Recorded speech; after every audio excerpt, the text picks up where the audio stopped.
Welcome back, everyone, to a brand new box office breakdown show here on Max Talks Movies. My name is Max Sonnenberg. I'm going to break down this past weekend's domestic box office from November the 17th to the 19th. We had three new releases hit the marketplace. We're also going to talk about the 2023 domestic and worldwide numbers and previewing your Thanksgiving week of new films hitting the theater. So welcome back to the channel. If you're new, please subscribe, ring the bell. If you're new to the channel, I do this show every single Monday, as well as other movie reviews, TV show reviews, and movie franchise rankings. So please subscribe, ring the bell if you're new to the channel. Comment down below. What are your thoughts on the box office this past weekend? Should Lionsgate move forward with more Hunger Games films? And what are your predictions for this upcoming weekend at the box office? As well, like the video, the thumbs up button, that's how you support this channel. So let's get started right away with the domestic numbers of this past weekend. And starting off in first place is the new Lionsgate film, The Hunger Games, The Ballad of Songbirds and Snakes, making $44.6 million in its opening weekend. And I think that this is a big step back for the Hunger Games franchise. Again, in the 2010s, this franchise dominated the YA adaptations. Yeah, we grew up, I say we, because I did grow up with the Hunger Games franchise, but also my generation as well grew up with the Twilight franchise, the Divergent franchise. There are a lot of YA adaptations taking place in the mid-2010s. A lot of them have not been going on for a long time, especially this movie. The last Hunger Games film, Mockingjay Part 2, took place in 2015. That was 8 years ago. So it's been 8 years since this franchise. I think there's a couple issues with this movie. Again, this fell right well below the other four films. All four Hunger Games films made at least $100 million in its opening weekend. These were big movies from 2012 to 2015. Hunger Games was one of the biggest franchises going today, but now 8 years later, it has kind of died off.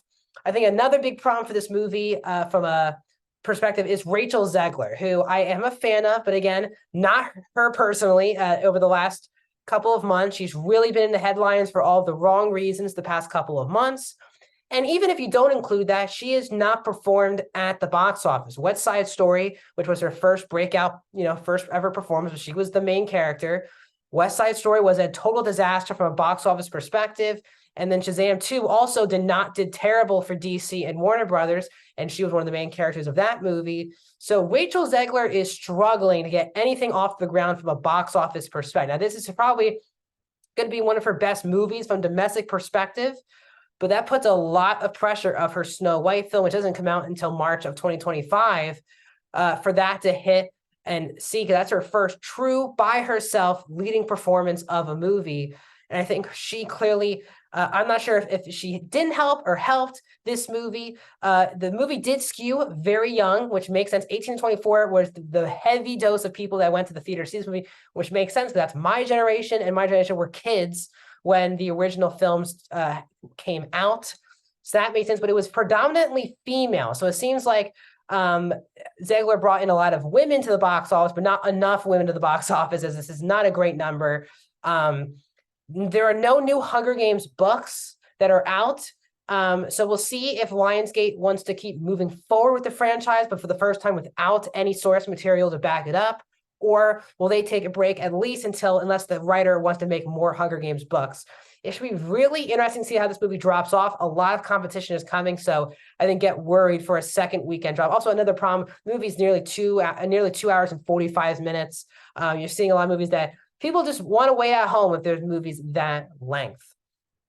In second place is the other two of the other new release of the weekend, which was the Trolls Band Together, the third film of this franchise for Universal. It made $30 million this past weekend, a really solid number for Trolls 3.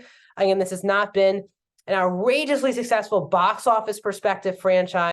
If you guys remember, Trolls 2, the sequel, was not released really in theaters. It was during the height of the pandemic, and they were the first major studio with a major film that went straight to the PVOD market. Remember, when the second film came out, it was the heart of the pandemic, near the beginning of the pandemic, and instead of releasing the film on Peacock or holding the film off until the pandemic was basically over, they decided to release it on PVOD, and it was one of the most successful PVOD buys and rentals of all time. And Trolls 1, on the other hand, did open to around $46 million back in 2016. and it got to 153 domestic and nearly 360 something million dollars worldwide. So we'll see if Trolls Band Together can at least get to the century mark domestically. I think that would be a big win for Universal, but they are already laughing to the bank with this franchise with the last film just a couple of years ago. So solid numbers for Trolls.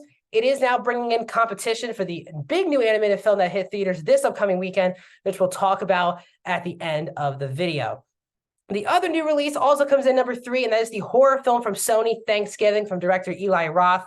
It made $10.3 million this past, which is a good opening, but not a great opening. Again, the budget for this movie reportedly is around $15 million, so very cheap movie. They'll probably make up their money at the box office, but still, this is not a great number. They were going through kind of the on-the-nose slasher at the holidays, but again, this movie could really start to drop off once we're past this past weekend, because then Thanksgiving is over and everyone's already moving on to Christmas and the other holidays in December. So I'm not sure the legs that Thanksgiving, the movie, will get at the box office. In fourth place, that's kind of the big story as well, is The Marvels. It dropped 78% at the box office in its second weekend, only making 10.1. It's up to 64 million domestically. And it is going to be hard for this movie now to get to $100 million domestically, which I'll talk about in a second.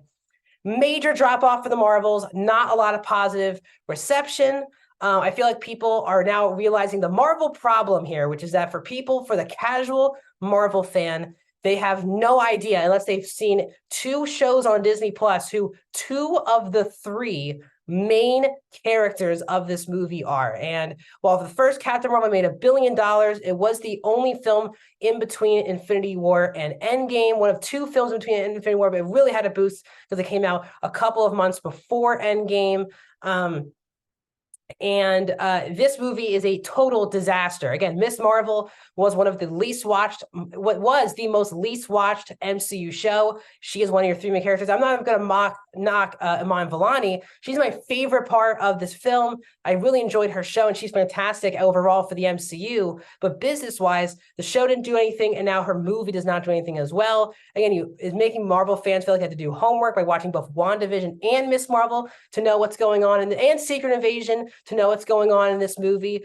And I think it just caught up to Marvel. This is an absolute disaster.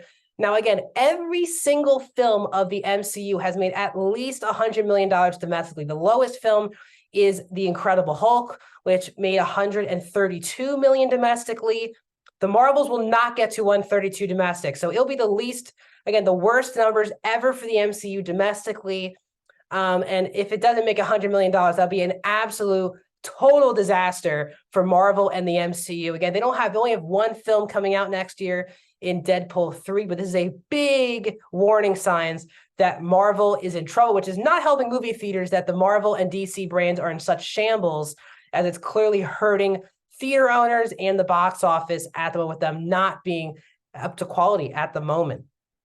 Wrapping up the top 5, the story is Five Nights at Freddy's, still doing great at the box office in its 4th weekend. It did drop 60%, up to 3.5 this past weekend, and it's up to 132. Again, 132 million. It's a massive success for Universal, their second film on this chart. They're definitely going to make a sequel, make more of these. A super cheap film, around $30 million budget. They have way more money than they thought they would probably make off this movie, and because it's an event film, it's going to be really interesting moving forward how movies and studios going forward try to make themselves event films like Barbie, like Oppenheimer, and also like Five Nights at Freddy's. It felt like an event film going to the movie, and I think this is what movie owners and theaters want more of their films. That's what's drawing people into the box office and into the theater. Overall this year, Barbie is still number 1, both worldwide and domestic. Let's start domestic. 636 right now is the number to beat right now for this year domestically. Super Mario is at 574 in second. Across the Spider-Verse is number 3 at 381. Guardians Volume 3 is at 358. Oppenheimer is at number 5. Followed by Little Mermaid at 6. Ant-Man and the Wasp Quantumania at 7. John Wick Chapter 4 at 8. Sound of Freedom is at number 9. But getting into the number 10 position now, domestically this year, is the Taylor Swift The Eras Tour movie. Taylor Swift is now $1 million better than Indiana Jones and Dial of Destiny. That's a crazy statement. I think I was not going to think of saying this year. Taylor Swift now is $9 million away from passing Sound of Freedom. right now, and $12 million for passing John Wick Chapter 4. So let's see if the Swifties can get her even more inside of the top 10 domestically. Worldwide, Barbie's number one, $1.4 billion to Super Mario's $1.3 billion. The rest of the top 10, Oppenheimer's at 3 with $950 million. That's hitting PVOD this Thanksgiving. So definitely, I think they're hoping a lot of you guys buy Oppenheimer or rent Oppenheimer with the family for Thanksgiving. Guardians Volume 3 is at number 4 at $845 worldwide. Fast X is at number 5, $714. Across the Spiders, which also just hit Netflix, is at $692 worldwide. And they're wrapping up the top 10, Little Mermaid at $568 and Mission Impossible Dead Reckoning Part 1 at $566. Now, because it is Thanksgiving, there are no new releases hitting theaters on Friday. So the new releases are hitting theaters tomorrow. They're hitting theaters on Tuesday. We have two pretty big releases.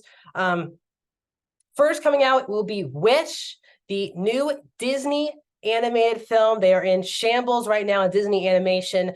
Their film they released last year was an absolute bomb. And even Encanto didn't do tremendous in theaters. It did a lot better on the streaming service. Wish is hitting theaters this upcoming weekend, tomorrow. It will be really interesting to see how this movie does. A lot of people are feeling this could be a massive bomb for Disney and a huge hit to Disney animation for a second consecutive year.